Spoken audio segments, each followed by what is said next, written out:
Ipahayag ang mga pinakabagong balita at pangyayari sa ating bayan.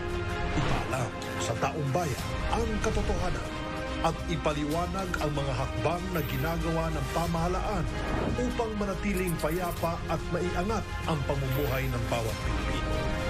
Mula sa Pangulo ng Republika ng Pilipinas, Mayor Rodrigo Duterte. Ito ang Talk to the People.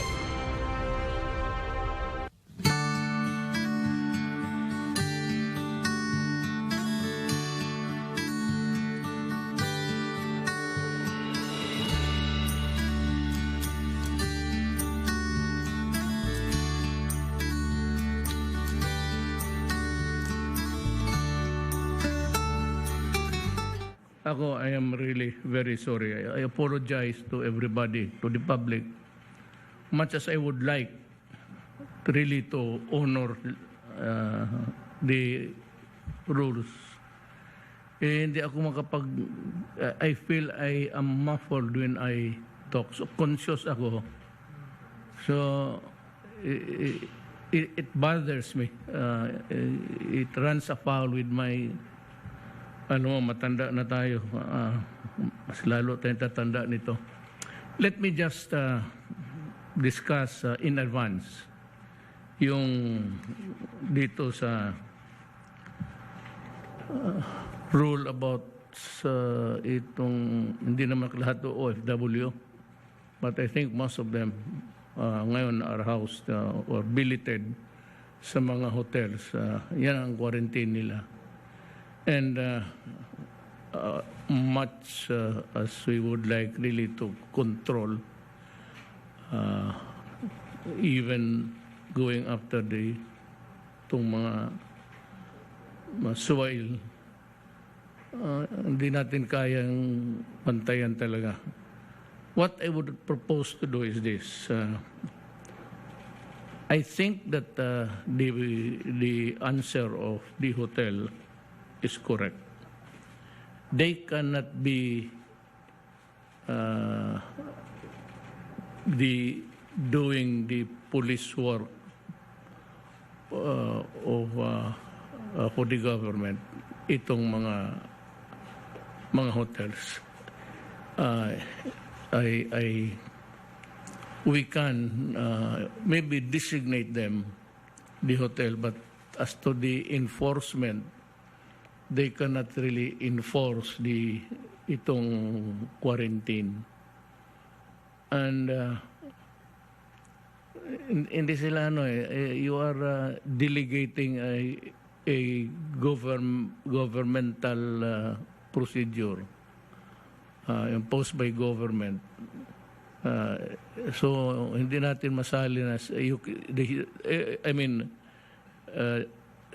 to the extent that we would be doing or abandoning really our supervisory power to the private person or entity.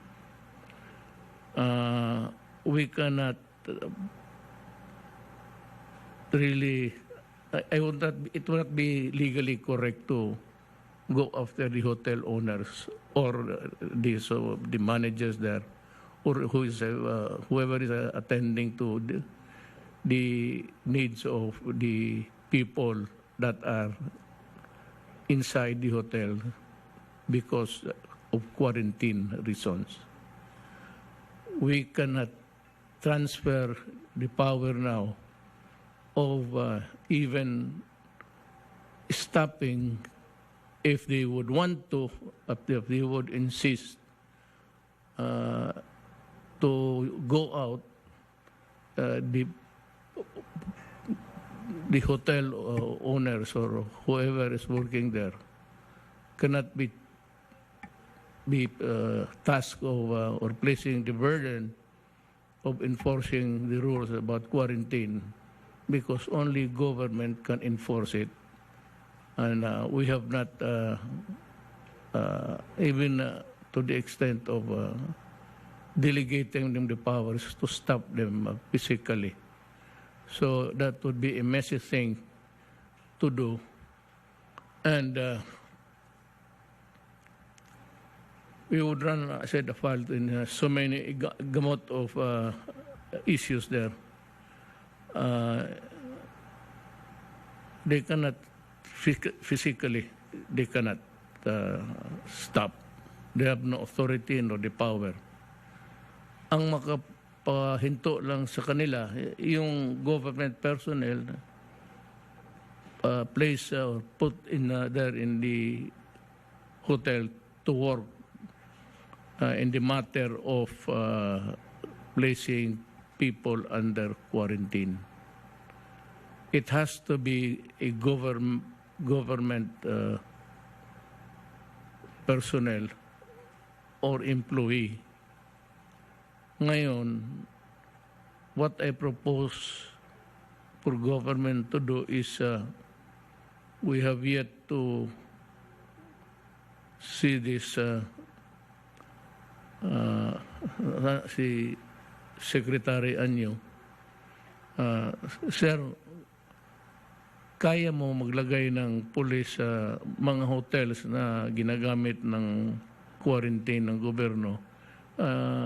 Dalawang pulis in two ships para dyan lang. Yes, sir, Mr. President. Nag-usap na po kami ni Chief Philippine National Police General Carlos tungkol po dito. At naghanda na po sila. Okay.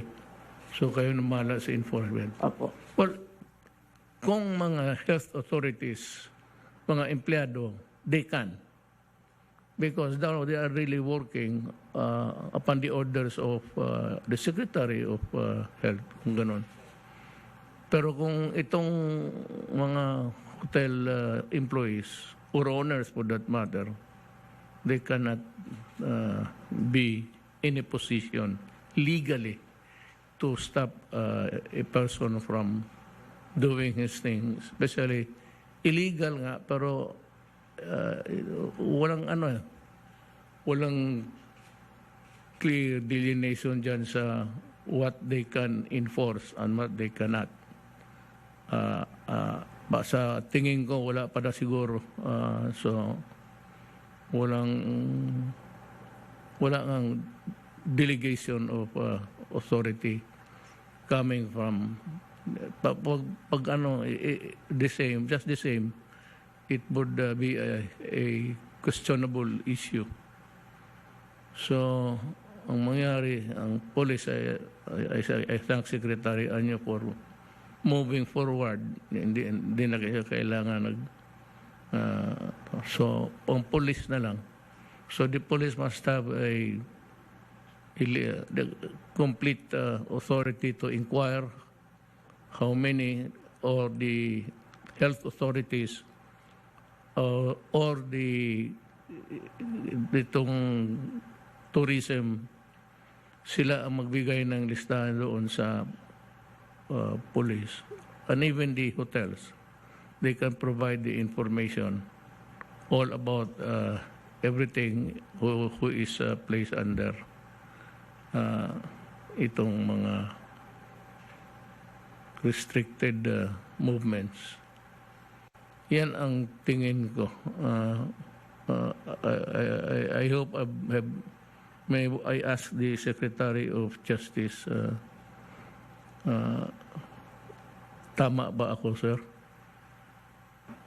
Sir, with due respect, I can see something in the existing law, more particularly Republic Act number 11332.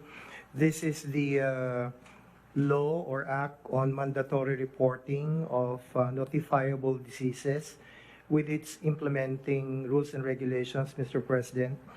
There is a provision there on non-cooperation as part of prohibited acts, Mr. President. And it seems to me that non-cooperation on the part of certain entities which are charged with a duty to respond to the pandemic may also be punishable. So these entities, Mr. President, may include establishments which are charged with the duty, for example, as a quarantine hotel, to ensure that people who are quarantined within the establishment should not be able to jump the quarantine regulations. So, with due respect, Mr. President, I think that can also be used. Yes, but would it be possible for the hotel personnel now to stop physically the person? Perhaps, Mr. President, the hotel management can devise ways of preventing without appropriate, perhaps by demanding certain proof of the need to go out, like for emergency reasons to see a doctor or something like that. But otherwise, if they will be leaving the premises of the hotel without any justifiable reason, or not for any emergency reason, then I believe, Mr. President, that they should not be allowed to exit the hotel. And hotel personnel may be able to do that also, in my opinion. Physically? Yes, because supposedly there are personnel in the hotel who man the entrance and the exit of the hotels. And if the hotel has been designated, Mr. President, as a quarantine hotel, then presumably all the occupants of the hotel are under quarantine. So if they cannot present any justifiable reason to go out, like to see a doctor or for medical reasons to go to a hospital, then perhaps the personnel of the hotel may also be able to stop them from leaving. That's my humble opinion, Mr. President. Yes, I believe you're correct. Pero ang problema niyan is will they be able to stop? Well, this is already it's a done issue. Pare lang sa iba, ngayon lang nakikinig, yung hindi nila, they allow or debar some people under quarantine to go out of the hotel, and if they insist, there would be, I said, some sort of a physical thing, kasi pipilitin mo talaga yung taat, makipaglabanan na, that becomes a problem already. Yes, tama po kayo doon, Mr. President. Yung delegated power is not really very clear that they can stop or bar or prohibit. Medyo kulang ang batas. Yes. Wala po sila Sana talagang outright, coercive, wala silang coercive power to stop. But they can only report kung meron pong violation yung occupant. Ayan ang problema. That's why police na lang. So yung iba, I hope this is nationwide. I think we are. Now, I would like, this short discussion is really to make things very clear. Ang police na lang, because I do not think that pag pumili talaga, if they force their way in getting out, magkakaroon talaga ng rokos or something, lalo na itong mga babae, makipag-away yan. So, I said that's a issue to be addressed by the government, and I think Secretary Anyo has done naunahan niya ako. Iniisip-isip ko lang kanina. So, police na lang, 2 policemen assigned to itong hotels that are quarantined, and they also have to keep their mindful of their duty to advise the person, at kung magpipilit, then the power to arrest them, no doubt about it. Yung talagang insistent or anyway, sana wag. Baka sa probinsya, medyo ano eh. So, kung kikinig ang lahat ng Pilipino, that's in the meantime, you can call the police. Pero pag umalis na talaga, then it's really the police would be the first responder dyan sa issue na yan. Look for the culprit. The culprit is really yung ayong sumunod. And in that connection, we are facing again a serious problem. Here comes the another variant, Omicron. So again, there's a spike of people hospitalized or needing treatment. Ang problema lang kasi the contamination is so parang aggressive, very fast. And in a short while, nakita natin nag-shoot up ang mga ospital. Ang problema nito, yung isolation preparation natin done a year ago. We can only revive them if they are still existing. Same preparations that we did initially. So may I, para makinig lang tayo, I am no expert. I am here to listen to people who know ang trabaho na ito. It belongs to them. This is a realm of medical issues. I can only listen. But I have to call first the secretary. What is happening? We cannot control it? Impossible. That's what I said before. Whether we like it or not, Omicron will visit us in due time. So pakinggan natin ngayon. Nandiyan naman si Secretary Duque to give us what's happening on the ground. Secretary Duque. Good evening. Yes, good evening, Mr. President. Good evening.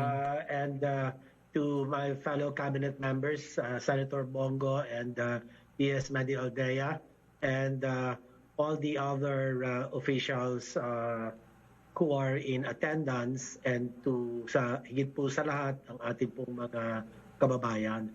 Bago po magbigay ng updates dun sa ating COVID-19 response and the Omicron variant, ibig ko lang pong ipakilala muli ang ating pong mga panel of experts na pinangungunahan po ni Dr. Edsel Salvania, si Dr. Ana Ong Lim, si Dr. Marisa Alejandria, and si Dr. John Wong.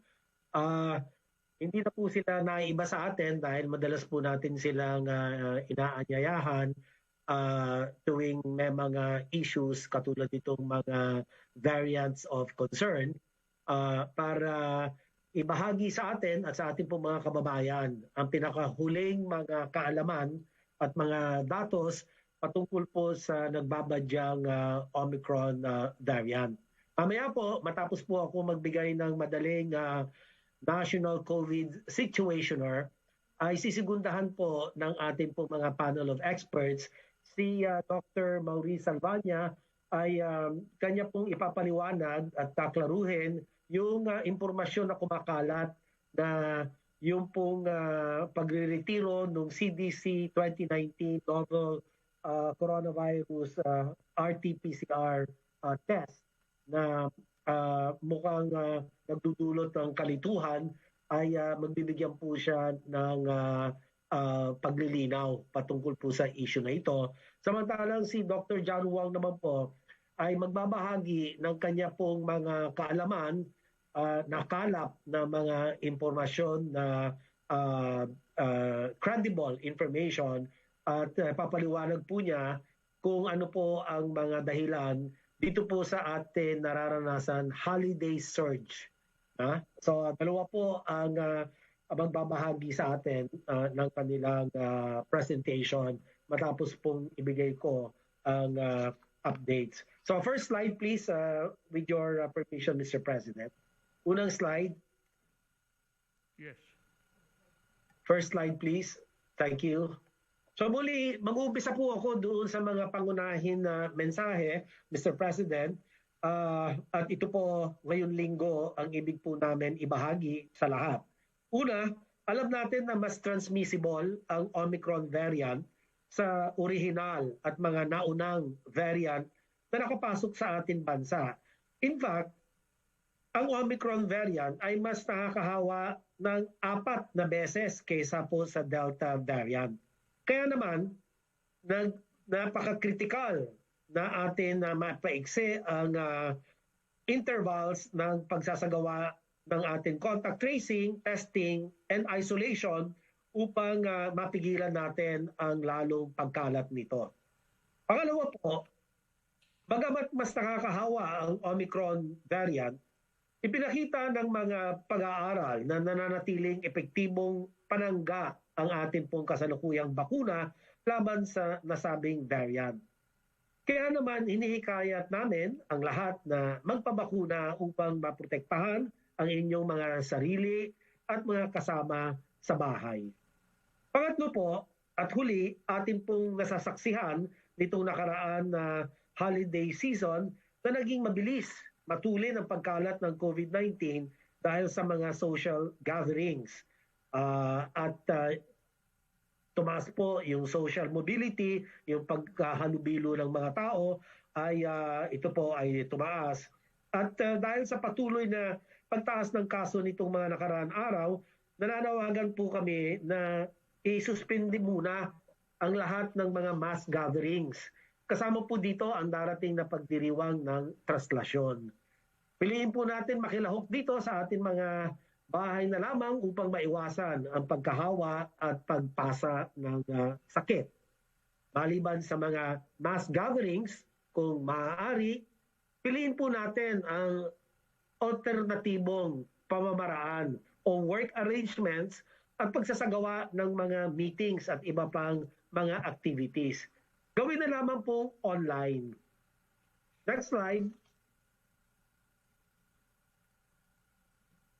Sunod na slide, please. By the way, Mr. President, I am in quarantine since I got exposed to my staff who tested positive last Friday. So bukas po magpapatest ako and hopefully negative. But I'll be under quarantine until the 8th or 10 days in all.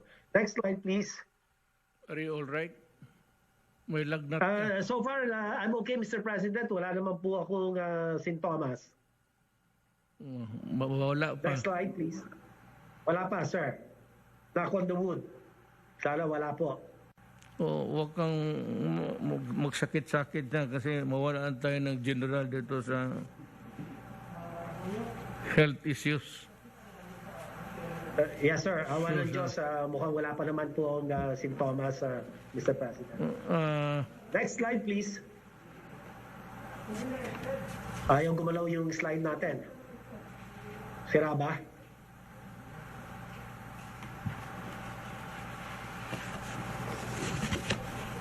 Anyway, ituloy ko na lang, Mr. President, no? Para naman sa atin usual COVID-19 updates.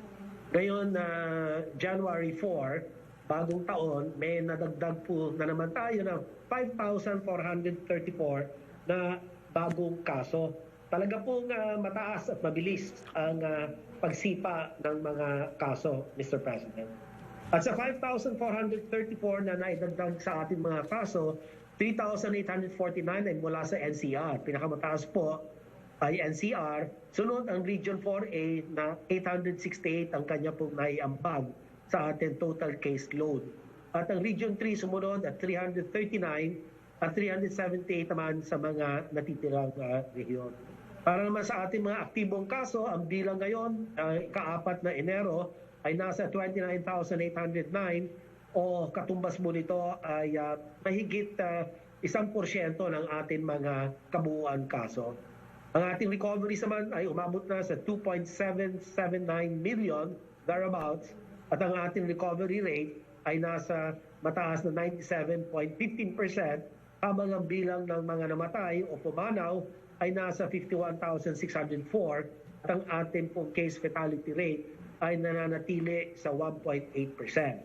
Ang ating naman positivity rate ay kasalukuyang nasa 14.1%. Ito ay sumipa din, Mr. President, dahil nung mga nakaraan na linggo ay less than 5% po tayo ng positivity rate.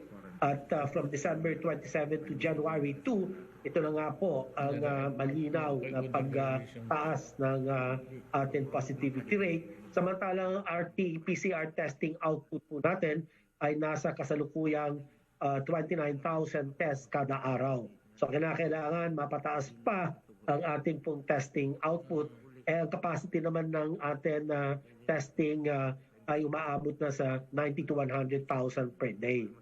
At huli, tumataas ang ating national utilization rates, 24% para sa bed utilization rate, 26% naman para sa ICU beds, at 14% para sa mechanical ventilators. Ang pagtaas na ito ay talagang sadyang mas nakikita po sa bandang National Capital Region. Sunod na slide naman po, next slide, Secretariat. Sa nakalipas na linggo, from December 29 to January 4, next slide, nakapagtala po tayo ng 3,313 average daily cases. Mas mataas po ito ng halos 9 times kumpara sa atin pong naitalang 349 average daily cases noong December 22 hanggang December 28. So ayan, makikita po natin sa slide nito sa bandang dulo. Yan, makikita natin yung graph, kulay blue. Yan po ang kinakatawan niya ng NCR. Malaki pong bahagi ay nasa NCR po. Almost 70% ng mga kaso bago ay galing po sa NCR. So ayan po, nakikita natin yung uptick ng ating pong mga cases. Next slide. Para naman po sa ating case trends, ang buong bansa ay nasa kasalukuyan 400 as a high risk ang ating pong risk, ang classification ng buong Pilipinas.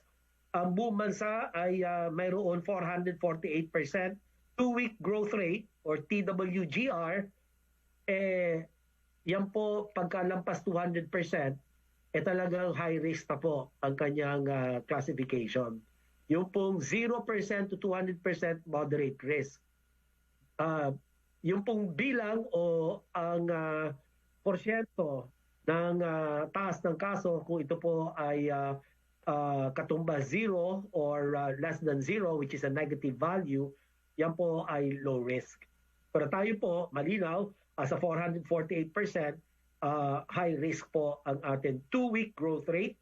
At meron po tayong 1.66 average daily attack rate or ADAR. Ano po? At ito po ay although moderate risk classification, kung ibabangga po ito sa TWGR, ang kakalabasan po ay high risk. Kanya nag-escalate po tayo to said classification.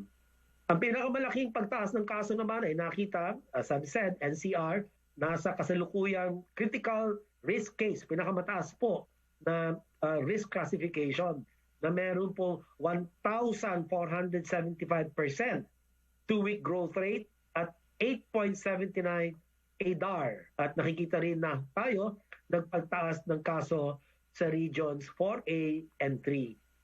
Ang region 4A ay kasalukuyang nasa high risk na may 557%. Ang taas din po dito ng kanyang growth rate at 1.6 na ADAR. Habang ang region 3 ay nasa moderate risk na may 339% TWGR and 0.91 ADAR. Ang mga natitirang riyon ay nananatiling nasa low at minimal risk case classification. Next slide. Dito po makikita natin. Next slide. Ang ating pong bed utilization rate, gaya ng nasabi ko kanina, nationally 24% at mas mataas ng 6 na puntos mula nung nakaraang linggo, habang ang ating ICU utilization rate ay kasalukuyan nasa 26%. Mas mataas ng 8 puntos kumpara noong nakaraang linggo.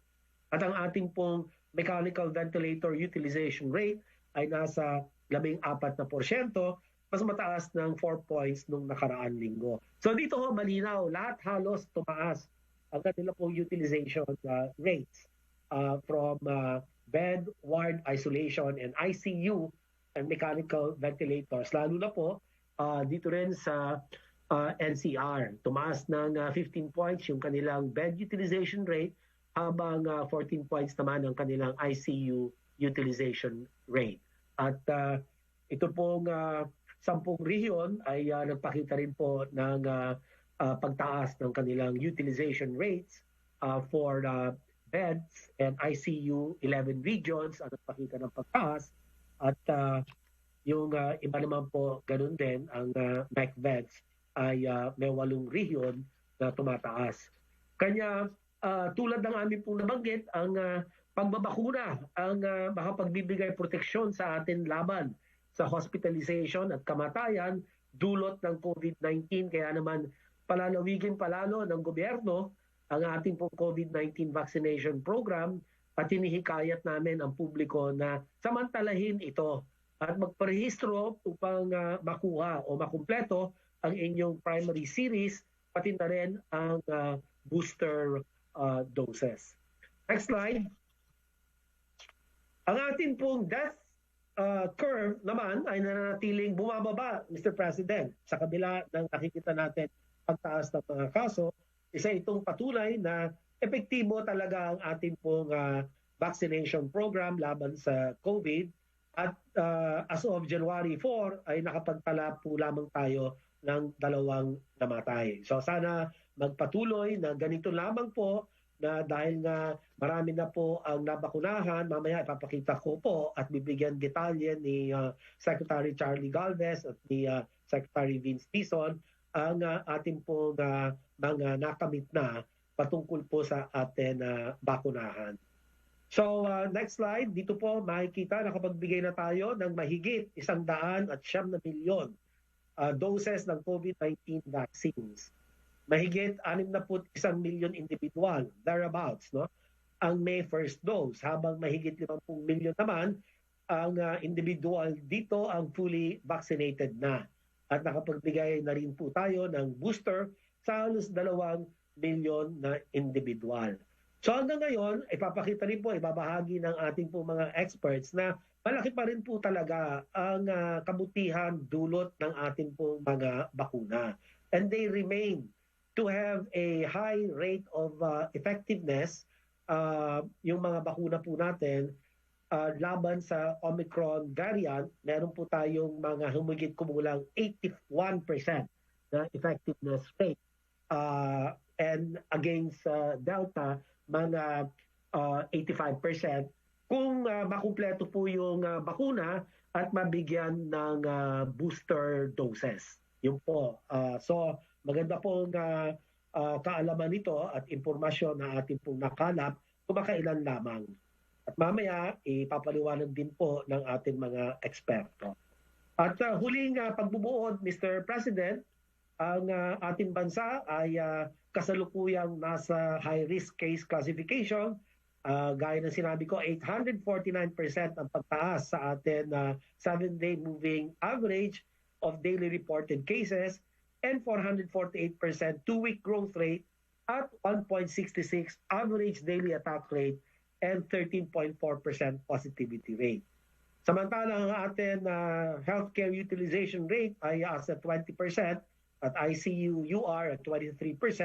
Nakapagtala naman tayo ng 2 namatay sa unang 4 na araw ng Enero. So mababa po ito. Isa po ito sa ating pinakamababang naitala pagdating po sa mga na pumanaw. At huli, ating vaccination rate patuloy na tumataas na 69% halos ang ating target ang nakakuha ng first dose, habang 57% naman ang fully vaccinated. So, ito lamang po ako magwawakas, Mr. President, at nakahanda na po akong tumugon o sumagot sa inyo pong katanungan. Meron po tayong dalawang expert na magbibigay po ng presentation with your permission, Mr. President. Sabi ko na nga alam mo, to the listening public, kanyuira lang But yung mga tao na hindi pa nagpabakuna, without really, no offense sa inyo, pero which is the reality ever present in this situation, in the environment, malaki ang tsansa na pag mahawa ka, talagang mamatay ka. So, kukunti naman ang namamatay sa awa ng Diyos, hindi masyado marami. Pero may namamatay pa rin. Sigurado yan ng walang bakuna. Kaya kung mabakunado ka, I mean, there's a defense, however small, na yung bakuna original for COVID-19 is as good for all of the variants. And the variants are, the mutants are nagwawala. Ang mundo ay in a quandary. Lahat tinatamaan, including us. Sabi ko nga, any development doon, may mutant na naman na sigurado. Yung nagpabakuna, pag hindi nagpabakuna, kung tinamaan yon, the risk of dying this year, 2021, is nandyan. So, bahala kayo. Ngayon, kung maghingi kayo ng tulong sa akin, ay sabihin ko, hindi ako magtulong sa iyo. Kasi hindi ka nagpabakuna. Kung mabakuna ka na, wala na akong problema, at saka wala ka ng problema. Ngayon, kung mamamatay ka, o bahala ka sa sarili mo. Kung ayaw, puno na yung ospital ngayon by this time, the contamination is ever growing very fast. Ang defense lang natin, defense that's available to you is really the vaccine that you got earlier, which is the view of, I think, most of the doctors, that kung mabakunado ka, you will just feel a little bit of, hindi naman discomfort. Parang sickness, but it will not be really fatal dahil dyan sa bakuna. It's not because I do not buy the much less aggressive, whatever enters your body and interferes with your system, and you do not have the antibodies there because it's not available in your system, you will die, especially kung patungan ng secondary and whatever. Pneumonia yan ang kalaban mo dyan. So, pneumonia na serious, sabi ng mga doktor, inflamed respiratory system. So, yung hindi magpabakuna at nalaman ng mga barangay captain, sabihin na lang nila, huwag kang lumabas. At kung malabas ka, you'll be escorted. If you force the issue, I said, because the barangay captain is a person in authority, he can place you under arrest and daling ka sa istasyon. Doon ka sa mabaho na hindi ang istasyon, hindi masyado maganda ang hygiene ng yung jail. Doon na yung mga tao kasi umiihi, doon na rin dumi-dumi. May mga istasyon na walang maniwala kayo.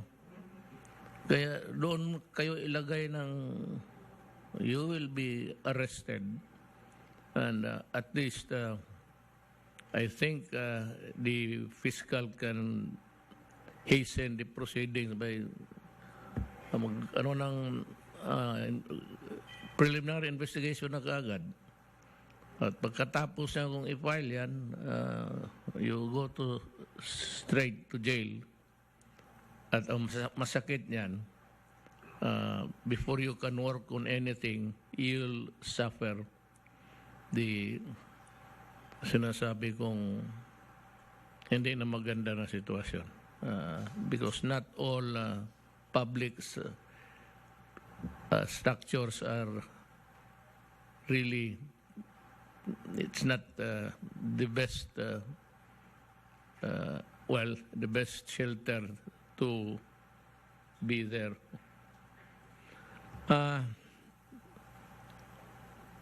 I'd like to call first si Dr. John Wong. Can you give us the insights of the surge, the holidays? Will the additional restrictions of converging of people and crowding and that not really obeying the distancing rule, ano ho ang nakuha ninyo judging from what's happening now? Dr. Wong? Thank you, Mr. President. Yes, sir. Yes, sir. I have a short presentation, if I may be allowed to present it. Yeah. I think I can answer some of your questions with that presentation also. Thank you. So here are my recommendations now on the holiday surge that we're experiencing now. We need to administer the vaccination program efficiently, meaning vaccinate those population groups that will yield the greatest benefit, meaning these are people whose hospitalization can be prevented or whose lives may be saved by vaccination. So it's in this order now, the benefit: elderly, other vaccinated, and then boosters. And then this month, we have several super spreader events now that are coming up now. And this crowding, close contact, and maybe even unmasked, can lead to higher surges, So these are Translation, January 9, Santo Niño, I think 16, and Chinese New Year, February 1. So we have to be able to tell people to avoid these events, Then because of the very fast transmission of Omicron, we need wider spread use of antigen tests, Even the cheaper ones are about 300 to 400, So people have to be able to access this, and then to preserve our health system, our hospitals, encourage home care of mild cases. There are also a couple of outpatient medicines that are available now for people at risk. This can be administered on an outpatient basis to prevent hospitalization. These have to be made more affordable when they enter the country. And finally, we need better communication to change the public's behavior in terms of crowding, physical distancing, wearing of masks, and attending these super spreader events. Next slide, please.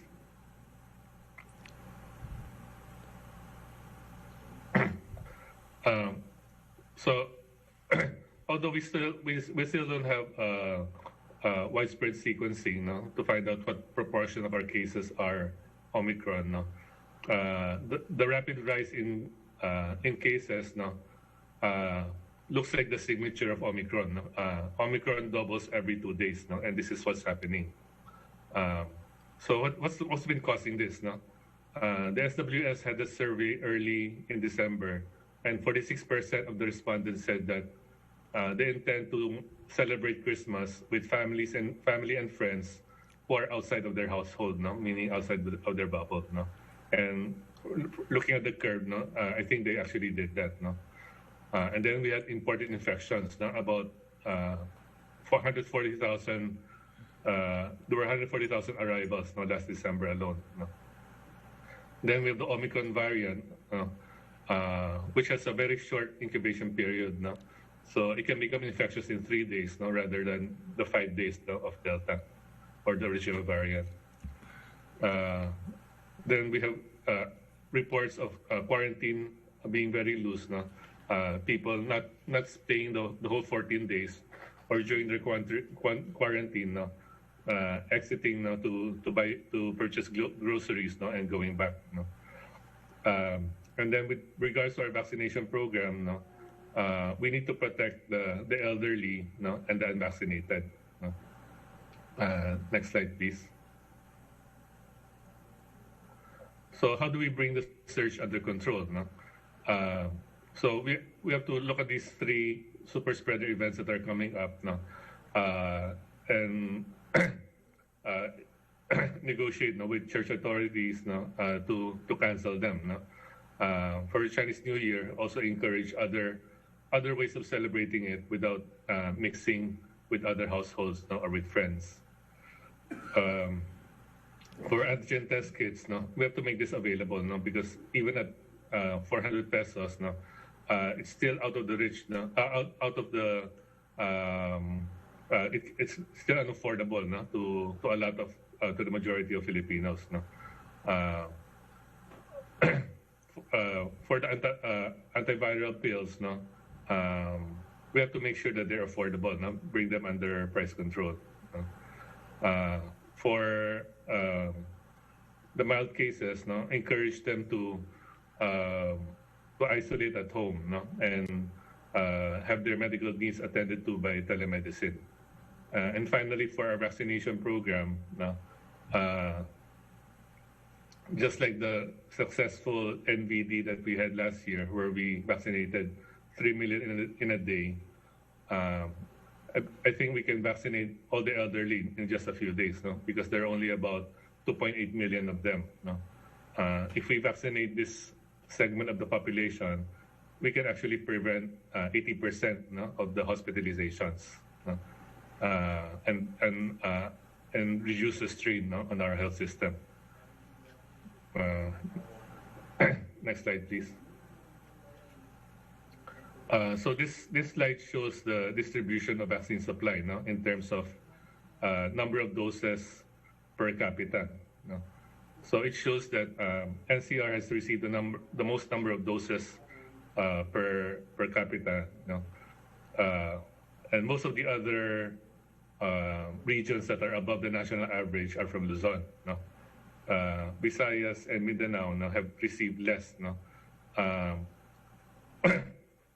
The best way to the best use of vaccination, no, to in a surge, no, is to administer the vaccines before the surge, no.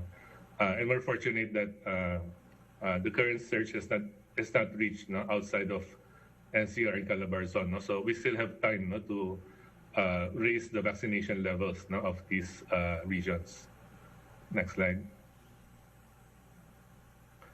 This is an SWS survey. It says that about 30% of people say that there are no vaccination sites in this area, no? So once we get the supply to the regions, provinces, and municipalities, we have to make sure that sites are available, no, near where they live, no. The rule of thumb is people will access services if they're within 30 minutes travel, no, to that service. Next slide. In terms of vaccine confidence, no, although we've increased vaccine confidence by several magnitude, no, over a few months, no, there's still some gaps, no. So, for example, people with fewer years of schooling, no, less than a high school education, no, still have a high level of vaccine hesitancy. Likewise, no, in Visayas and Mindanao, no, their vaccine confidence is much lower, no, than the other areas, no. So we have to focus and tailor, no, our health communication, no, to certain demographics, no, and certain cultures, no, and dialects. Next slide. This is the vaccine coverage for the elderly. So the national level is on the left side, no, the maroon bar, no. So a lot of regions are below that national level, no, especially Visayas and Mindanao, no. So we have to bring those regions up as high as possible, and as much as possible, 100% coverage, no, so that we can protect the elderly and prevent deaths and hospitalizations, no. So I was happy to hear that NCR is going to have a vaccination day for the elderly, no. I think this will top up, no, the vaccination, the elderly vaccination in NCR, no. So I hope that can be replicated also in other regions, no. For the elderly, the problem is not supply, no. The problem is really vaccine hesitancy, no. So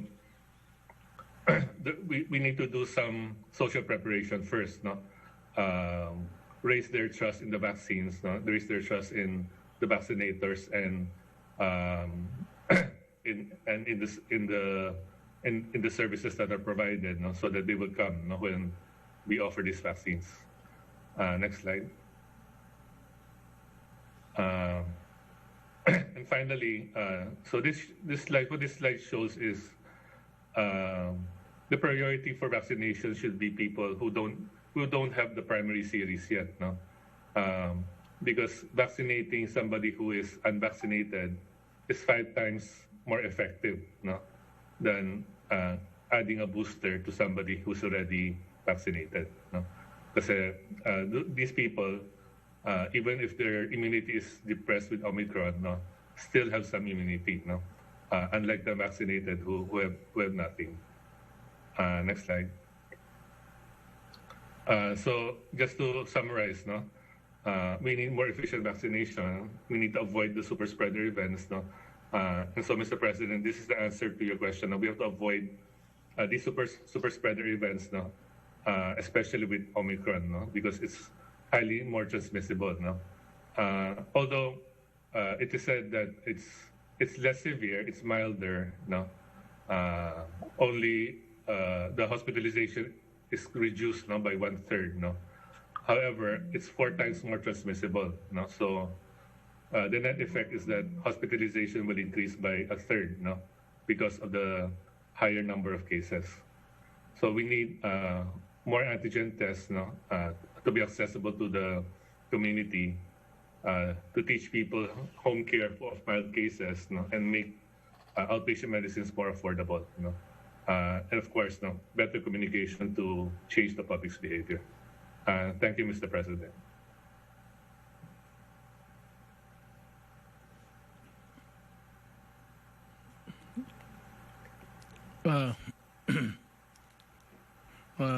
Are you through with your presentation, Dr. Wong? Yeah, yes, sir. Yes, thank you. Itong ano mo, yung second sa slide mo sa graphics, meron kalagay doon na which has to be avoided or should not take place or really for government to insist itong mga super spreader kagaya ng I'd like maybe the priests or the bishops are listening. The government does not impose the rules now. It does not really. It does not have the character of an imposition, but rather a request from government for everybody to follow the guidelines set to prevent the widespread again of the super spreader that they have mentioned, Dr. Wong. I am referring now to itong super spreader na let me just cite you. The Metro Manila Roman Catholics, you must understand that this is really not intrude into your activities. But ang Roman Catholic kasi every year nagkakaroon ng prosesyon na Black Nazarene. And sometimes yung mga attendees ng pumunta doon would reach a million mark or even plus. Itong prosesyon na to, it's a very important event for the Roman Catholic Church. Now, I have to appeal to them for their understanding and to really look at it in the broader context of our liability also to the people if we do not act correctly or fail to come up with measures to protect public interest and public health. You know, the ministant functions of government are for government to come up with measures that would protect all kinds of the scope of governance is you have to come up with measures to protect public health, public safety, public order, the general welfare of the people. So I apologize in advance, and I beg your full understanding of what we have discussed every talk to the people. We have stressed that our job is really to come up with critical decisions to protect public health and public safety. Kung nakinig ang Roman Catholic Church, I am now appealing to you to forgo and cancel all physical gatherings, including the procession and the celebration of Mass sa church. Because marami yan sila. There are millions of devotees there. And you cannot just be complacent about the transmission of the disease. Sana maintindihan ako ng Roman Catholic that all gatherings are not allowed. Never mind about power of government. This is just an appeal to the hierarchy of the church to look at it on a broader understanding that it would really be a super spreader as sinabi ni Dr. Wong. Kaya mapipilitan ako na maghingi ng tulong sa lahat ng konektado sa church, especially in the governance of the religion. We will siguro send somebody to bring the letter, a formal letter. But I know in advance, I apologize for this, but I have to do it because I have to do it. Wala akong magawa. That is the advice from you and the government and all doctors, actually, I suppose. This is not a conjecture, but most of the doctors that I have talked except yung mga ayaw rin magpabakuna. They are a different kind of tribe. Ewan ko kung anong tribo nila. Basta may mga doktor na ayaw. Huwag kayong makinig doon. Makinig kayo sa gobyerno kasi ang gobyerno nakikinig rin sa doktor.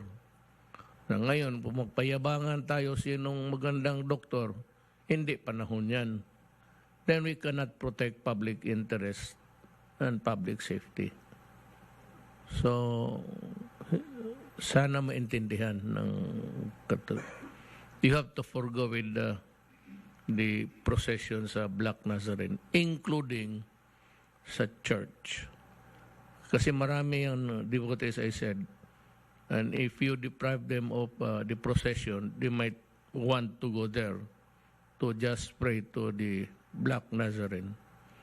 Ako man, I said, I believe in God. Walang problema yan. But I have to do things which I hate to do.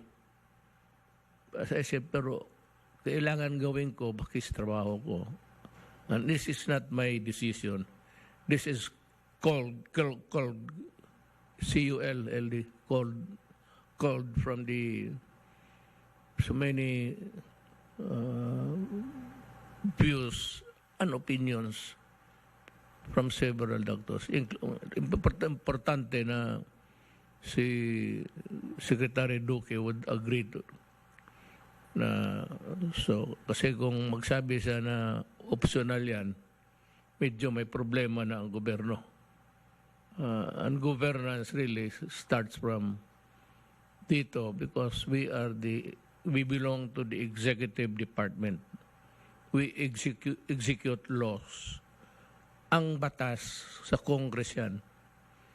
Pag-implement or execute the laws that they have legislated belongs now to the executive department. Kaya executive, because you have to execute the laws that are passed by Congress. Garon para maintindihan ninyo. I want just a few minutes ago, the Secretary of Justice binasa niya yung mga pertinent kaya yung gray area, tawag naman yan, gray areas, kagaya nung sa to discipline or to prevent a guy. Pero okay na yan ngayon because Secretary Anyo said they had already planned before I arrived. Galing na rin ako sa probinsya.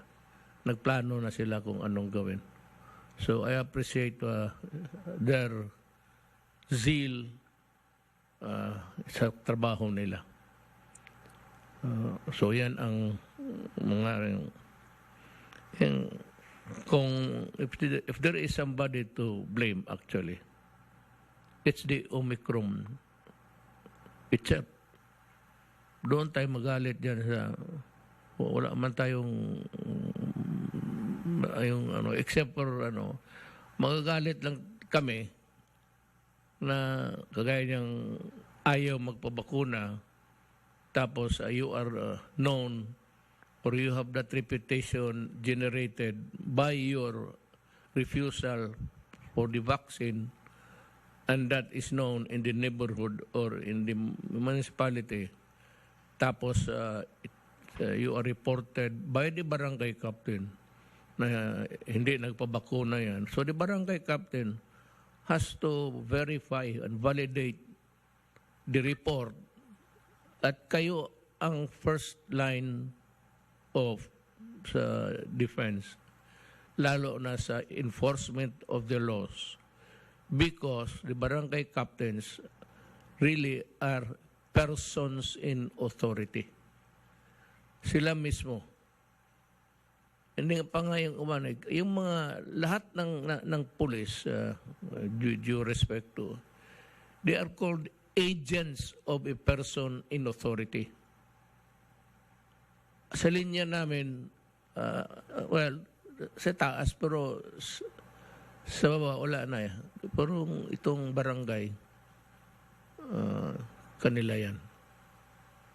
So, barangay captains, you are put on notice and the order for you to find out the persons who are not compliant with the laws or the refusal to have the vaccines. You can actually prevent them from leaving the house. And if they refuse, because they are persons in authority, you can just insist and arrest him. Kung may pulis na lang ang utusan ninyo. Pero pag walang pulis, as a person in authority, you can now use reasonable force for him not to continue with this jaywalking sa daan. Kasi you pose a danger to the society.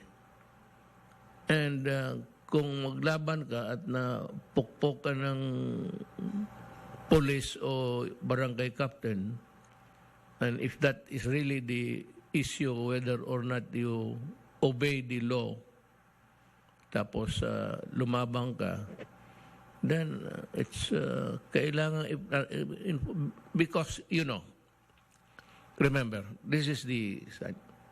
When you are placed under arrest, marami lang to. Kaya yung iba lumalaban eh. Kung ganon. Kaya punta noon sa bar, arestado kayo na. Nag-inom lang kami dito. Pera naman namin to eh. So you are now arrested.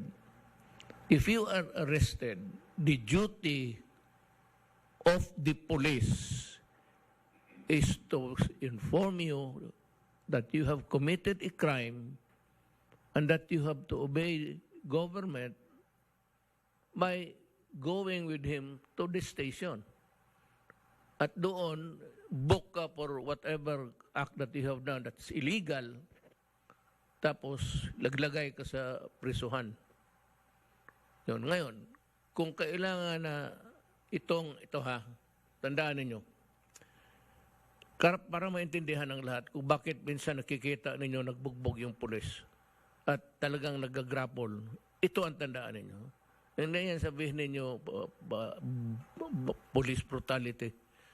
Kasi kung ayaw ninyo magpa-aresto, then the police is negligent of his duty to place the offender or the culprit under his control. Kaya pag inaresto mong tao, tapos sabihin ng police, sumama ka sa akin sa istasyon or the barangay captain. You come, we should go to the barangay hall for you to be investigated. Pag ayaw mo, the arrest is, the order of arrest is, you are placed under authority. And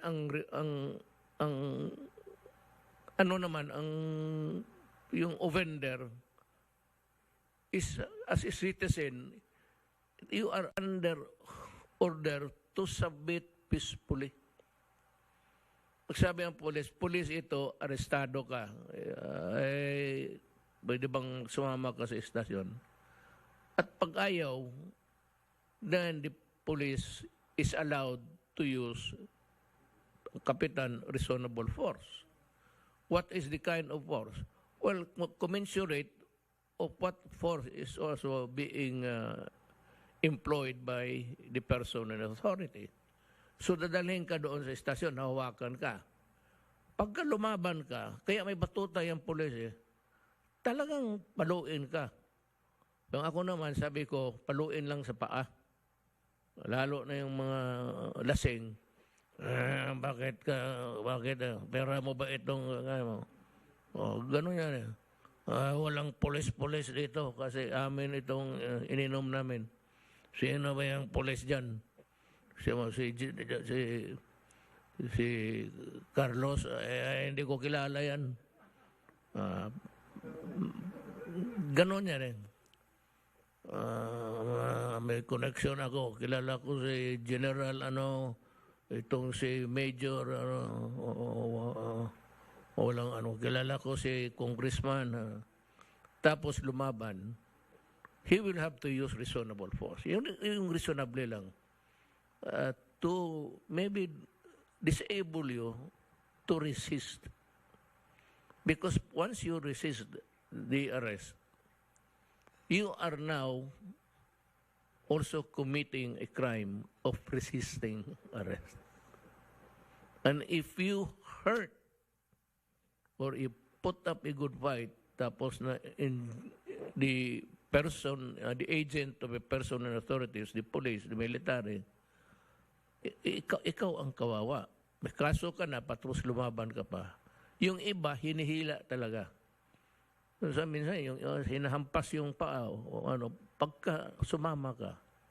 Now, pagdating doon sa istasyon, huwag mo sabihin na pinalo ng pulis yan. Hindi ikaw yung hindi sumama. The duty of a citizen is when the police announces authority, you have to, guys, keep your cool and do not argue. Total pagdating doon sa pag nag-imbestiga ka na at nakulong ka, and if you find a ground to file or sue the police, you can always do that. At itong tinasabi ko ngayon, ito hindi naintindihan ng human rights. Lalo ng mga bata. Pag ang bata ay inuli ng talagang mag-grapple sa iyo. I have seen that many times. Ngayon naman, yung pulis na nakikita nila na parang nagbabakbakan at binatuta yung tao, sigurado yan, lumaban. Kasi kung walang resistance, if there is no violent resistance, there is no reason at all for the police to inflict. It only becomes a sin pagka ayaw mong sumama kasi ang order sa police, saan niya dalhin? Alang-alang sa restaurant. When you are arrested, talagang dalhin ka sa, you cannot bring him to a restaurant and should be brought to the police station for documentation and investigation. And kung if you are detained, then you start to look for a lawyer. Kasi pag hindi, minsan may preliminary investigation na summary, or not really summary, what nandyan na, lalo na yung itong people that are arrested in connection with crimes. Pag inaresto ka ng pulis, diretso ka na, dalhin ka sa istasyon, at maghingian sila ng preliminary investigation summary. You will be investigated right there and then, and the fiscal now will decide. Pag sinabi siyang i-file ko yung kaso, you remain in this time inside the jail. Ganon ang takbo ng maraming hindi kasi nakakaintindi. Kala nila kung kita nila yung pulis nakipagdumugan dyan, because his duty is to bring you under the authority of government and bring you to the police station. Kaya marami dyan ang hindi nakaintindi, lumalaban. Bakit mo ako dalhin na maghanap pa ako ng abogado? Well, I'm sorry, but that is not the law. You can call your lawyer if you have the cell phone, but you have also to honor the authority of government and surrender and go with the police to the station. But nobody would prevent you from calling somebody. You can call your family, your father. Yan ang tandaan ninyo yan, ha? Kasi maraming hindi nakaintindi talaga ng, alam ko, kawawa ang pulis eh. Kasi yung mga bata, may isang senador, Pangilinan. Noon, below 8, no criminal liability yan. Below 9 rather. I'm sorry, below 9.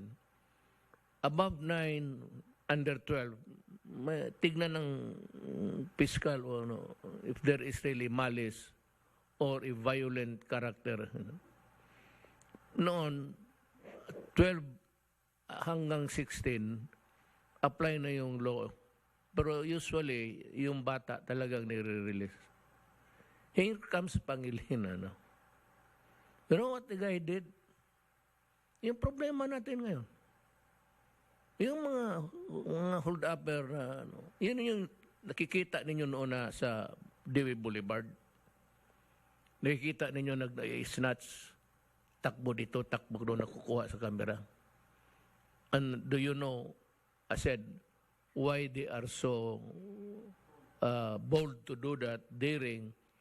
Because they have been previously, sa experience nila, under the Pangilinan law. Hindi ka makulong. Kung yung 15 years old, papasok ka ng bahay, sasaksakin ka, patayin ka, tapos kunin mo yung kinuha yung pera. Pagdating doon sa stasyon, sabihin ng police, report ng recorded, go where you want. That increase the number of crime tenfold. Fiscal na ako noon. Sabi ko, napakagagong. And the Congress that went along with it. Yung mga abogado, tanongin ko siya, buhay pa man kayo. Yung members of the Congress, hindi pa ninyo binasa ng gusto yan? Kaya doon nagsimula ang pulis na magsabi, minor yan, huwag yan. Hindi yan. Kaya lumalaban. Even if it's a minor, and it's a grievous offense, dadalhin talaga sa estasyon yan for recording. Kasi may complainant eh. Hindi mo pwedeng bitawan dyan na basta-basta palakarin mo lang. Even if they are minors, but even if there is a Pangilinan law. Actually, wag kayong bumoto. Ang dalawa lang yan. Gordon pati Pangilinan. Matagal na yan dyan sa Senado. Tanggalin ninyo yan. Kaya talaga ang mga ito siguro pareho lang utak. Ito si Pangilinan, talagang hindi niya ginamit yung utak niya. Nag-seminar sa Harvard, paano yan? Pagbalik, American law na. Ang sa American law, the minors are not released back to the streets. There is a halfway house where they are detained there until a judge would decide na sinunod niya ang batas ng Amerikano, wala man tayong halfway house. So anong ginawa? Dito, pag na-aresto, they are brought to the DSWD. Because galit ako Galit ako kay Pangilinan, actually. Hindi galit na Hindi galit na ganoon talaga ako pag nasanay, mayor yung helpless ang public, helpless ang gobyerno. It's actually catch-22. Pag inaresto mo ang pulis, ang ikulong niya, ayan, ang pulis mo, ang karamihan dyan, actually ganito. Alam mo bakit ang pulis hesitant? Allow me this time to give you some inner thoughts sa gobyerno. Ang pulis, pagka sinabi minor, hindi na pupunta yan. Kasi yun ang pulis, sinong nag-hold up? Kasi ilang taon yun? 13, 14. Wala yan. Arestuhin na. They cannot even force the child to bring to the station. Kaya lumaki yan, marami yan sila. Yung nakikita mo noon na, hanggang ngayon, yung kinukunan ng TV na naki-snatch tapos tumatakbo. Yun ang dahilan dyan. Kung mayroon man ito, alam mo bakit sa totoo lang. Hindi ko talaga naintindihan. Mayor ako noon, I have criticized Pangilinan almost, talagang nagmumura na rin ako kasi galit ako. Okay na sana yung below 9, wala talaga yan. Baski anong gawin man, baski sunugin ka niyan, okay lang yan. Hindi mo talaga above 9, below 12, tignan nilang kung may malis ba. Gaya ng rape, 12 years old o acts of lasciviousness. Pero yung petty crime na nakaw-nakaw dyan, ako nung fiscal ako, dinidismiss ko. Kasi, nakaw-nakaw lang, nakaw ng ano. Pero nung yung mga above 12, below 16, may indeterminate sentence.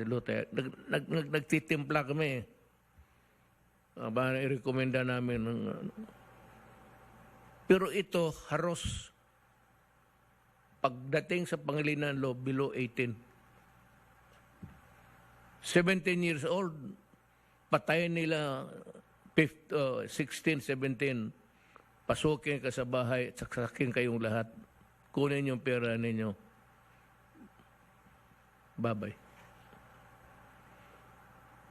Ganon yan. Kasi kayo mga rape, kita mo yung mga bata. Kahay sa drugs. Let me, it's a new year. Let me dwell dito from the standpoint of the executive department. Yan ang, ngayon, sinong pinapadala ng droga? Itong human rights na itong makinig kayo. Sinong runner nila sa droga? Mga bata. Bigay sa kanila, sabi niya, ibigay mo sa tao doon nakatindig. In the process, pag nahuli na interdict, kasi may nag-report, o alam na ng nakuha yung shabu. So, pagdating nung ilang taong ka? 16? Umuwi ka na. Alam mo, ang sindikato niyan, magdala ng photostatic copy ang itong mga runner nila. Pag alisto ng police, yung birth certificate ko, tignan mo. Ganon kalala ang ginawa ni Pangilinan. Now is as good as any other time to talk about it. It affects our safety, our interest, the safety of our children. Kaya nag-hit-hit na yan. Ang bayad niyan, sige, bigyan ka. Ito, mag-hit-hit ka. Tapos i-deliver mo yan dyan sa mga bahay na yan. Yan nagkalala yung problema ng buti sa Davao kasi may program ako every Sunday. I talk to the people. I communicate with you, all Filipinos. Na ganun ang sitwasyon. Ang naglaro dyan, mga kriminal, pati ang mga bata ginagawang kriminal at binibigay ng so that may craving ang bata. The trabaho niya is the career. Kaya ako galit talaga sa droga. Yung ICC, sabihin ko sa kanila, galit talaga ako sa droga. Yan ang statement ko. Galit talaga. Huwag mo ako as mayor and as president, do not fuck about. Do not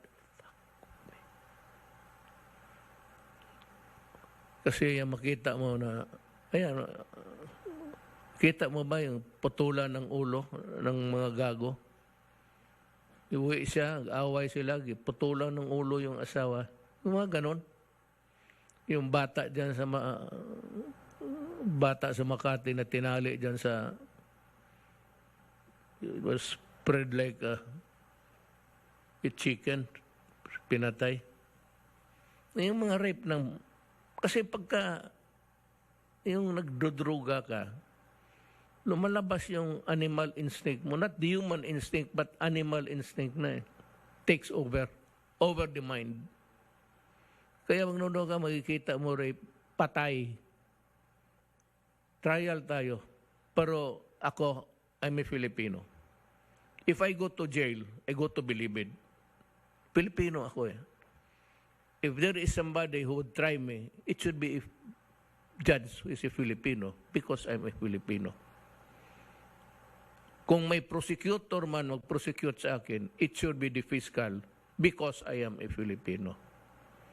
Putang ina, bakit ako magharap ng mga puti?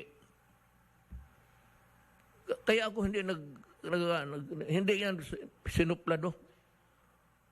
Makulong ako makulong, okay lang, basta Filipino judge. Bakit ako magharap dyan sa mga puti? O sa Europe, sinurte ka. Tapos makulong ka doon sa di ako kaya I do not recognize the ICC. At saka yung batas na ICC, never yan naging batas.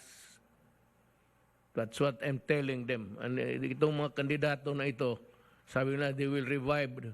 Go ahead. Be my guest. Because ang requirement kasi ng treaty, ginawa yan sa Congress. So Congress, no, depende kung sinong gustong gumawa. The idea of a congressman or senator or an idea coming from the Justice Department or whatever, yan. They legislate, then we enforce. Kaya ako,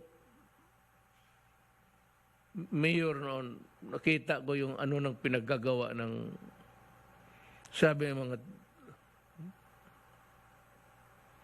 pero in front of the nation, I tell you, never ako nag-utos ng pumatay ng bata pati babae.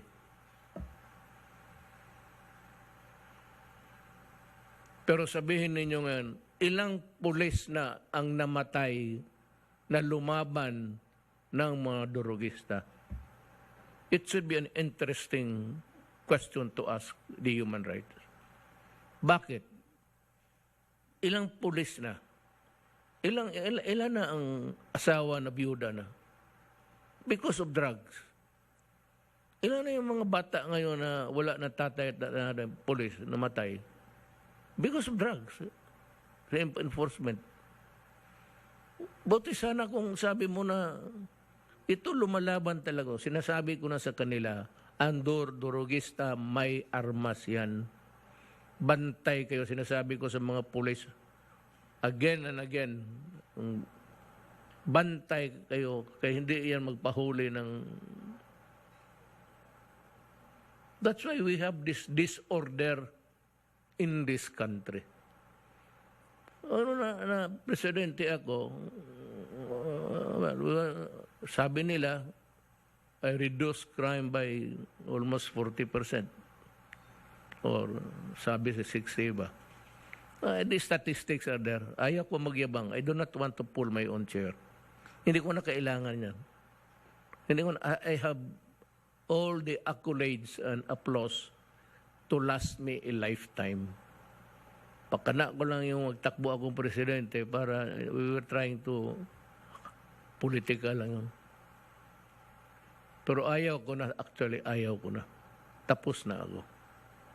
Ayaw ko na talaga. Pero yan ang sabi ko. I will never apologize for the death of those bastards. Patayin mo ako, kulungin mo ako. I will never apologize to. Then ang pangako, di ba ang pangako ko na if you cared to, ano ang pangako ko? Law and order. Drugs, sabi ko, mag-focus ako sa drugs. Yan ang sinisilip nila eh.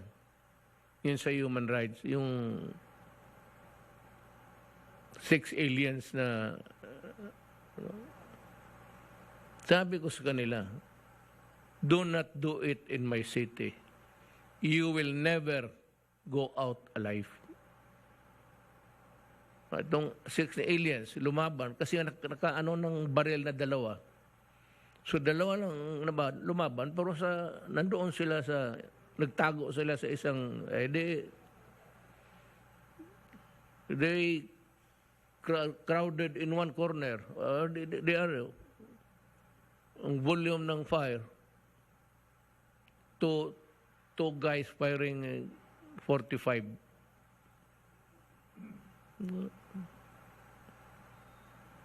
Yun ang nangyari. So yan. Tapos, dinisplay ko yung katawan nila dyan sa highway. Tapos, human rights. Kasi daw, brutal na po. Anong brutal? What about their brutality to the children of this country? Kaya nga sinabi ko, I came out with it. And it is really true yesterday, and it is true when I step down. You destroy my country. You bring disorder, and you destroy the lives of our children. I will kill you. I admit that.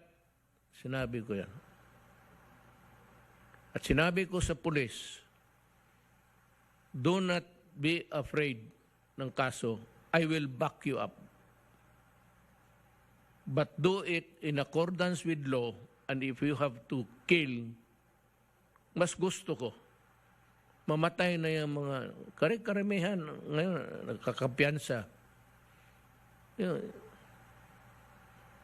Tapos sila pa ang matapang. Ngayon, there's a offing trouble dyan sa Osamis na naman. Kaya isang mayor binaril at a distance. Sniper. So I'm going to that place again. Yung Coratong Baliling na yung namatay na si Parahinog.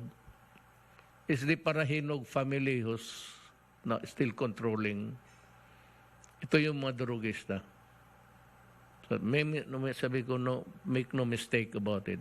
Bagka nag-inkwentro, lumaban ka kasi ang order ko to take you dead or alive.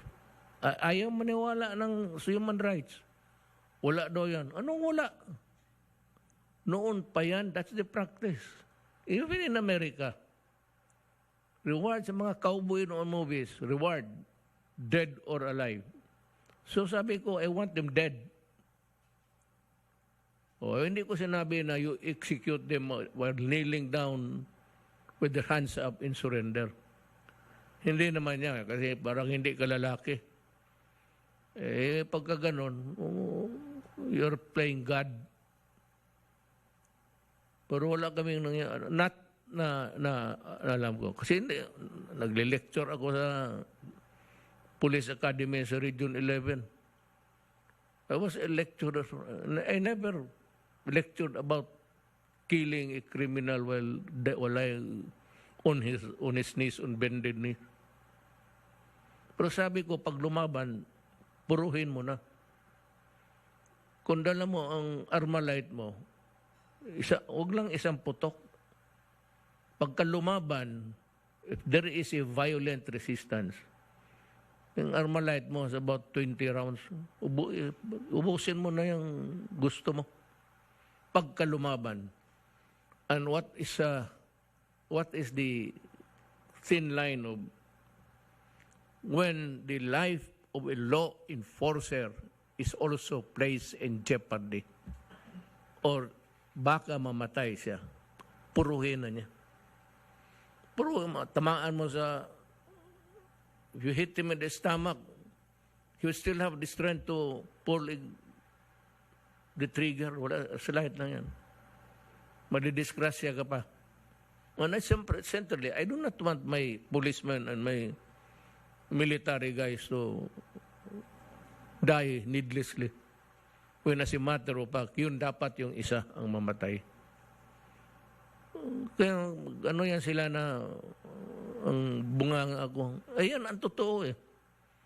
Mas yun kikinig yung mga abogado. Yan that's the rule actually. Yung ibang ano lang, kasi takot pag election, drug money, tapos yung kagaya sa nangyayari ngayon, may mayor in a gathering sa Christmas, pinatay ng umamil man siguro ang target noon. Uminal. Si Uminal ang nandoon rin eh. Tumindig yung mayor, pagputok sa ulo, tinamaan. There's itong kuratong baliling na to, sabi ko, they pose a danger to society. They have challenged the authority of government. Kay may mayor sila doon na, ayun, sad to say it in public, yung mayor doon was the kingpin. Siya ang nagluluto doon sa Osamis. Kaya mga taga...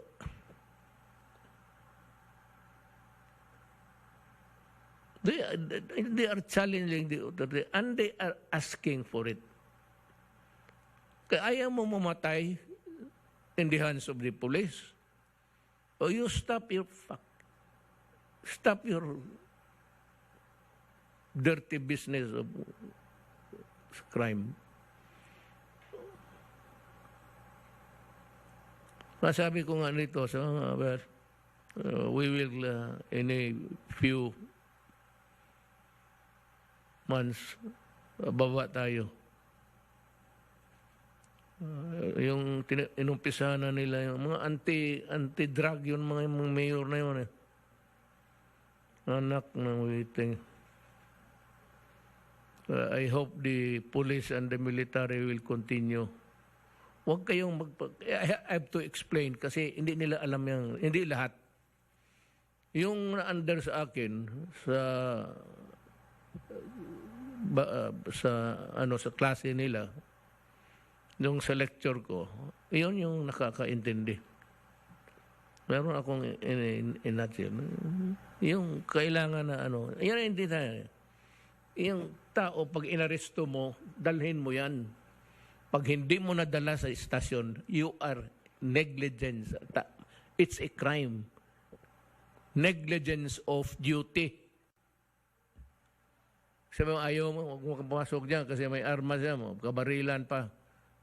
Kung ganun kang pulis, di umalis ka dyan. Arestuhin mo. Then, kung lumaban, use force.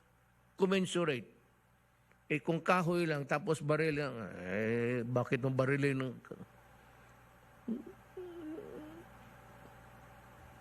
Kaya yan ang New Year ko para maintindihan ng tao. Kaya human rights, kayo sa baba. Try being the policeman. Hindi madali, tapos mademanda pa yung mga pulis. Marami dyan ang demanda sa So I'm helping them. Every military or police officer who is facing charges for a crime connected with the performance of his duties, tinutulungan ko. Wala akong without exception.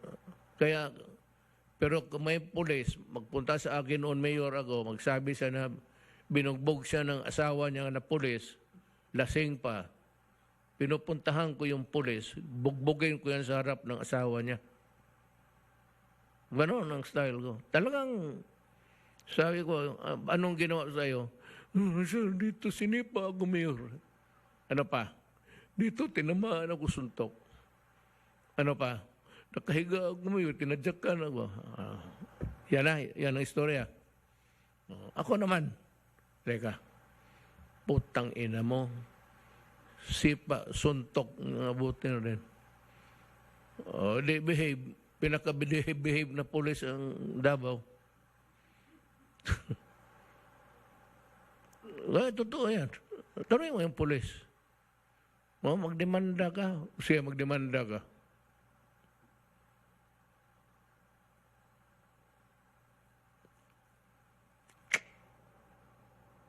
Yan, that's connected now with the how the rules of government or rules of life and law are being played out. Yung barangay, pagka pinuntahan ka, sinabi, huwag kang lumabas. Huwag kang lumabas. Kasi pag lumabas ka, guyurin ka doon, guyurin na siya, hatakin ka doon sa ano. And, yan. Pero yung pulis na abuso, yan ang ayaw ko. Talaga, totoo yan. Yung pulis magpaputok. Minsan, Davao noon, brrrr. Saan yan? Tawang pulis. Saan yan? Sir, bandang ano yan? Punta ko doon. Puntahan ko yung pulis. Bakit ka nagpaputok? Marami dito. Sir, ano lang sir, celebrate, happy-happy para putang ina, lalaki ka sa baba. Bumaba ka dyan, sa bahay mo. Ito, birthday mo. Bugbugin. Bugbugation. Ito. Pero pulis nagtatrabaho, huwag kayo matakot. Mismo pera ko ipuposta ko sa iyo. Kasi yan ang utos ko eh. Huwag kang matakot magtrabaho. Kung kita mo, your life is in danger, you proceed accordingly. Kasi may criminal yan sila na ano, sa Police Academy. Ang hinahawakan ko noon, yung criminal law, criminal procedure, pati criminal evidence. Yun ang ano. Pero nung fiscal ako, nakikita ko na yung what's evolving at that time in my city. But because fiscal ako, I can only act if there is already a crime. Kung magdating sa amin for investigation. But hanggang dyan lang. Eh doon, mayor ka, you can preempt. Maghanap pa ng away. Ganyan ang mga mayor, pag nademanda yan sila, ganun kagaya sa polis. Sinabi ko lang, anong nangyari? Ganun sir. May police assistance tawag.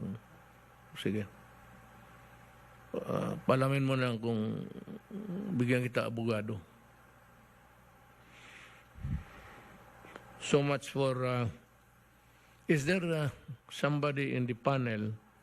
Wala kasi yan, doon nakalagay lang si Dr. John Wong. Is there somebody, si Ana Lim pati si Alejandria, may you have something also to add? Maybe for government to call all views to come up with a, so if anybody there, kasi pagkatapos ninyo, you may mag-uwi na ho kayo kasi ang maiwan kami na lang kay pahuli ko yung discussions dito. Alam mo kung bakit? Magkain kami. My last meal was 12:30 kanina. Medyo ang hangin, tumutunog na yung butit. Lakas pa naman itong tiyan ko mag grrr. So, kung sino sa inyo may idagdag, we will suffer in hunger to solve a problem. But I'd like to, kung meron pa kayo, kung wala na, I will limit myself dito na lang sa... Nandyan si... ito, importante ito. Makinig na lang tayo kay Secretary Lorenzana. We saw each other doon sa typhoon. Lahat ng areas na tinamaan, kinompleto ko talaga. Araw-araw yang lipad ako to the nearest airport, then nagka-chopper ako. So I was all around Visayas. Mabisitahan ko talaga lahat. And because I've been mayor for 23 years, lahat ng devastation, sunog, landslide, ano ko na, kaya ito, nakakaawa talaga. So ano pa kami dito, whether I can give the money or not. Kasi I ask for, sabi ko, maghanap kayo ng 4 billion, bigay nyo sa akin. Kay every family, bigyan ko ng 5,000. Po, hindi naman naubos yung pera. Sabi ko, ganito yung sunog. In sunog, typhoon, flooding, the first thing that you should bring is water. Awan ko, ano yan, universal na nakita ko. Uhaw, tapos pagkain to follow. Then, you provide the shelter. Lahat karamihan naman, walang shelter. Wala pa naman tayong shelter houses, may eskwelahan. Then, these school children will suffer for the days that they are not in school. Mga naman, walang matakbuhan. So, dyan sa eskwelahan.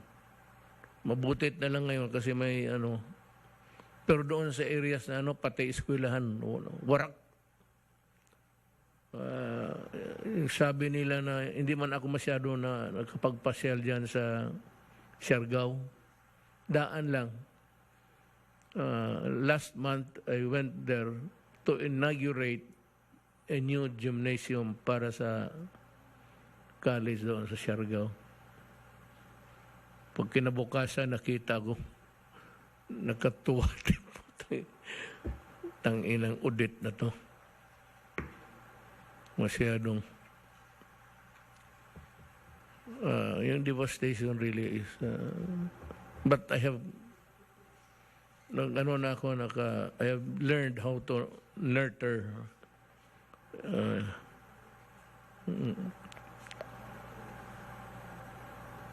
so marami na kasi nagyuyon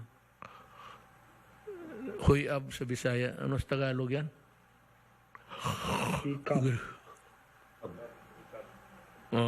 Marami na sa inyo, mga 3 na nakita ko. So, maybe, kung wala na kayong maraming salamat sa inyo. At, Del, mag-report ka? Yes, Mayor, yun lang. Kunting report lang tungkol doon sa mga activities ng armed forces sa mga nasalanta ng bagyo.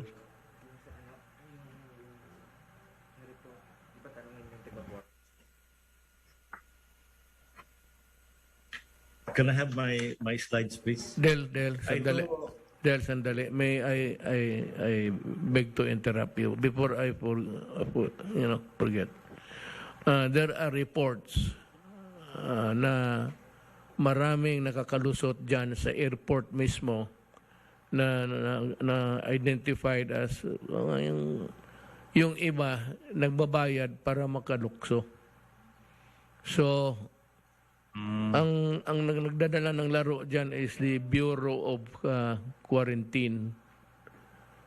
So, I think the director is sa mga quarantine dito.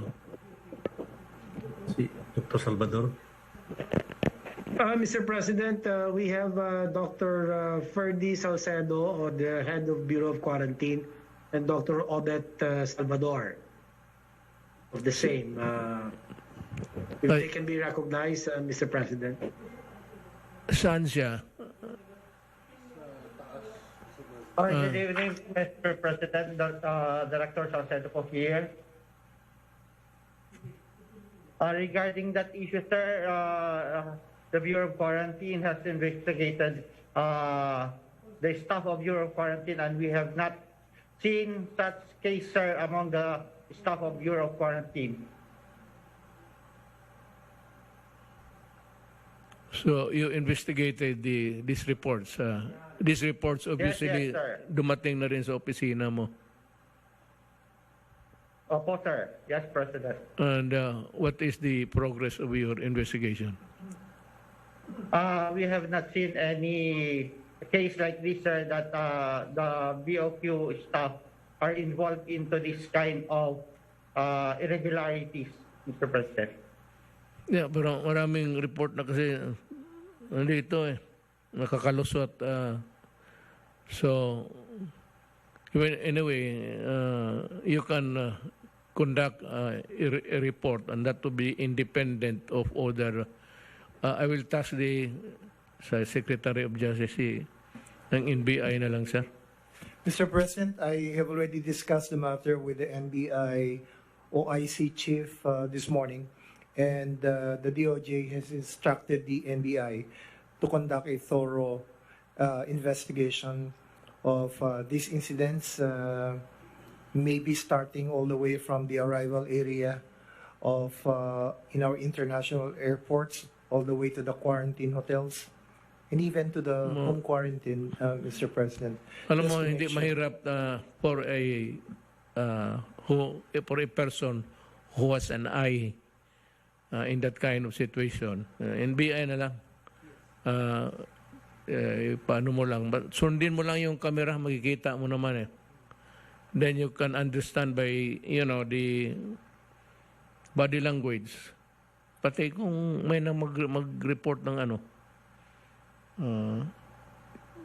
ipasa ko na sa iyo yung NBI, National Bureau of Investigation. Meron na pong department order addressed to the NBI. Already? Mr. President. Yes. That's good. We issued it this morning, Mr. President. Thank you. Alam mo, mga kababayan, may cellphone man kayo, wag ninyong tawagan yung pag may alam kayo kasi it gets messy later on. Maimbestiga gaya ni Chua. You put yourself in a bind actually. Pag mahuli ka, masundan yung camera eh. And body language. Makikita doon na I'm sure these things are very clear to them. Del, can we hear now Secretary Lorenzana? Yes, Mayor. Good evening, Mayor. Good evening, colleagues. Yes, sir. Kababayan, magandang gabi. Hindi pa ako nakadalo dyan, Mayor, dahil na-expose ako sa positive na COVID. 4 na tao sa bahay namin ang positive. Anyway, Mr. President, here are the activities of the armed forces. Take up their activities to support or to help the devastated areas by the typhoon. There are 7,493 soldiers deployed. Ito po yung nakadeploy ng mga sundalo natin sa regions 4B, 6, 7, 10, at saka 13. Next slide, please. Next slide. Ito naman po yung mga assets natin na nakadeploy din. 769 land transport, ito yung mga 6x6, 28 na air, C-130, C-295 at saka helicopters, at saka 27 naval assets sa mga barko. Ang mission po ng mga ito ay to support the transportation requirements of those who are making the relief operations. Kasama na rito yung mga relief goods na galing sa NDRMC, DSWD, DOH, DICT personnel, sa iba pa. Next slide, please. Next slide.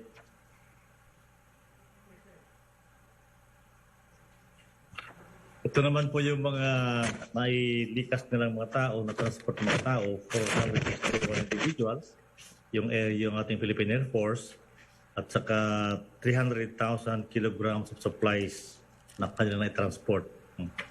Next slide.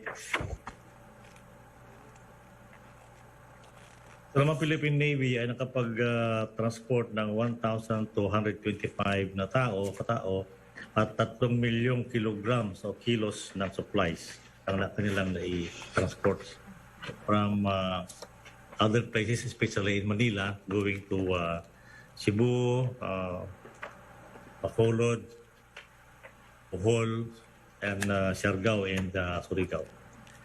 The Philippine Army were able to transport 12 truckloads of relief goods transported to Surigao, and 9 truckloads of relief goods sent to Leyte. Next. Ito yung ating mga assets na na-utilize natin, yung Navy, yung malalaking barko natin na nagdala ng mga bigas, at saka kung ano-ano pa mga kagamitan para sa relief operations. Next slide. Next slide. Ito naman yung mga assets natin, yung helicopters natin, yung Black Hawk helicopters ay nagamit ng gusto ngayon sa relief operations. Next. Ito yung mga 6x6 natin at saka balik. 6x6 natin at saka pakibalik. Ito, Mr. President, yung ating mga sasakyan trucks na magdala ng mga relief goods sa mga stricken areas. Kasama na rin dito yung mga engineering equipments natin na nag-clear ng debris sa mga kalsada. Ito po, patuloy na next slide. That's the last slide. Last slide. Ito po, Mr. President, patuloy na suporta at tutulong ang AFP sa recovery and rehabilitation phase ng affected communities. Yun lang po. Maraming salamat po, Mr. President. Thank you, Secretary Lorenzana. Meron pa kung may dagdag. Yes, Mr. President, Secretary Yes. Duque. may dagdag ka po. Go ahead. I can see you. Go ahead. I can see you. Yes, sir. Secretary Duque here. I just want to respectfully remind Mr. President, there's another presentation coming from one of our experts, Dr. Edsel Salvania. He was invited to present and clarify a certain issue with regard to the use of a COVID-19 novel real-time PCR diagnostic test. It's a short presentation. He was requested by the Office of the President to make this clarification, Mr. President. May I ask that he be recognized, Dr. Edsel Salvania, Mr. President. Dr. Salvania, okay. We'd be happy to hear you. Yes, good evening, Mr. President. Good evening to the members of the Cabinet and my fellow advisors po. Can we have the first slide po? This will be a brief discussion. So there is this thing that's going around po na medyo nako-confuse kasi yung CDC daw nag-withdraw ng RT-PCR and they're saying that the RT-PCRs are no longer valid. This is fake news po, Mr. President. Next slide, please. Next slide. Ayan.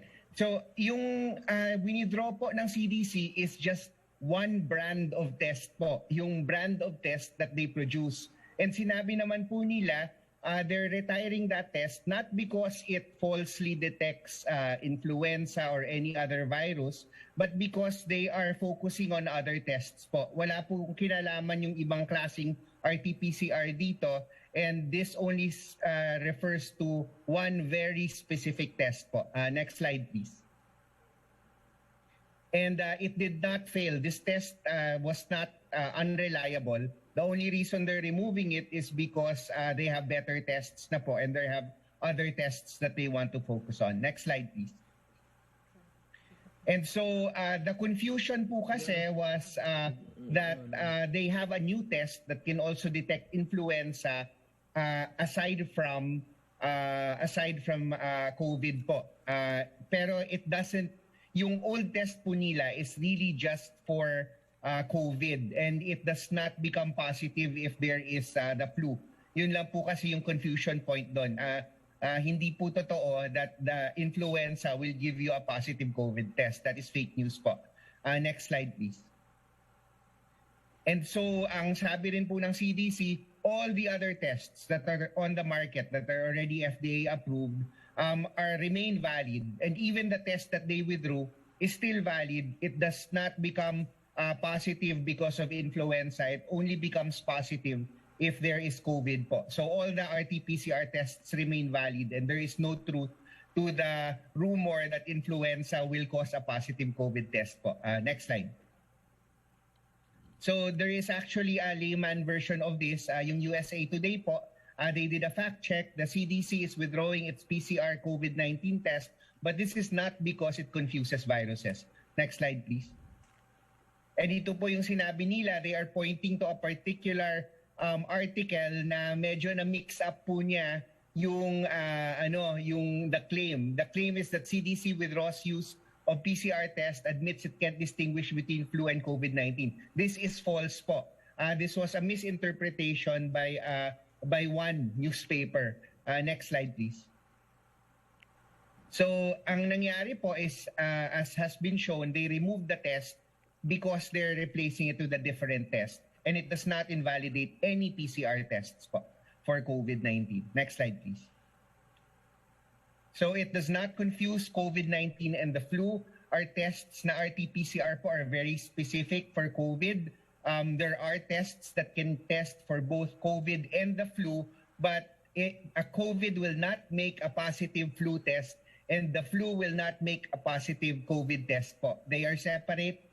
And they do what they are designed to do. So nonsense po yung sinabi nung article na yon ng Gateway Pundit, which is they misunderstood the CDC announcement po. Hindi po talaga pwedeng mag-positive ang COVID test sa influenza because it does not have the correct genetic material to make the test positive po. Next slide, please. So the statement of USA Today is fake news po talaga, na yung CDC withdrew the use of the PCR test because it had problems distinguishing between flu and COVID. It's withdrawing the test because there are already a lot of other tests available, and it's upgrading its own test po. Next slide. So in summary, yung RT-PCR po, lahat po ng RT-PCR natin for COVID, it remains the gold standard for COVID diagnosis. The flu will not cause a false positive COVID-19 RT-PCR, and CDC is just withdrawing one brand of test. And it's not because it's useless, it's because it wants to replace it with another test, and also there are other tests on the market. And even that test that they're withdrawing, it still works against COVID. So all FDA-cleared kits remain valid for COVID-19 diagnosis, and we can be assured po that our RT-PCRs are reliable, and they will not confuse COVID with the flu. Thank you, Mr. President. Salamat po. Time to really call for, we have to eat, and for the guys in the panel, you are invited to go home. Kung tapos naman, kasi mag-discussion sila, kami-kami na lang dito because mawala kayo, because mga slides rin sila. But if you want to just sit there and stare and look at each other, maybe to brighten our day for us. We are facing with people who are concerned with the problems of humanity. Thank you very much. I owe you one. So, kung may kalaban kayo lalo na drugista, tawagan mo ako. At yung pulis na Soail, yan, ayaw ko rin yan. Kasi it breaks the I don't know, but these are that kind of police. I cannot understand why they should be violating the law. Sa Davao, I do not allow police to drink liquor and in public. Baski hindi na kayo uniforme. Sabi ko, doon na lang kayo sa bahay ninyo mag-inuman. Not in public. Pangit tignan kasi kilala yung mga pulis. Tapos nandyan yung buti, nakapatong na yung beer na naubos. Ay, nako. That's bad. So, pero mababait ng pulis ko sa Davao. Disciplined. It's not because they're afraid of me, but they are disciplined. Maybe initially noon, but along the way, they have developed this paradigm of how to serve the people. Yun lang ho. Salamat at magkain muna kami. But if you are nearby and you want to partake of simple lang na pagkain, it's one ulam and one rice and soup. Sarap dito. Oo. Bong, note mo nga sila, Bong. I think that I can invite you for dinner one of these days. Tayo ba would constitute the prohibited crowd? Hindi naman siguro. May malaking, ito malaki man to. Magkain tayo. I will give you a opportunity to taste what isang ulam lang talaga, isang kanin pati sabaw. That's it. Walang steak dito kay magalit yung tao. Yung pera nila kinakain. So, hanggang dyan lang ako. Pero, we'll take i-screenshot mo, Bong. One time we'll have dinner here in my office dito. Malaki mang building dito. Can eat here or on the other. Yun, Miss Jo, carpeted yun. Sa taas nito. Mamili lang kayo kung anong gusto niyo. Maybe I'll give you a tour of before I go because baka you never know who will win. Then we would be deprived again to see how our money is being put to operation here in this these people. Kaya inimita ko kayo na magbisita dito and I will give you personally a tour.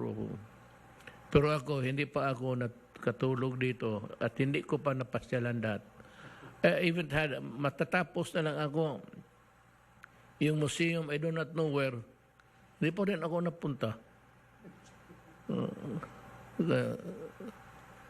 Pero doon sa museum na yon, nandoon yung tatay ko pati ako.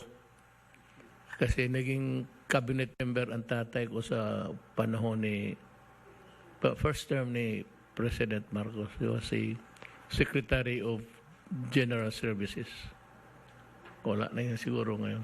But that was his cabinet post. Kaya sabi nila yung muka daw dyan, nandyan yung tatay ko, pati ako. Pero sa bagay, buhay pa man ako, sabi ko, huwag mo ako ilagay sa museum. Nga buang. Baka matuloy yan. Sige ho, maraming salamat sa inyo. Ma'am, sa Mayor Abalos,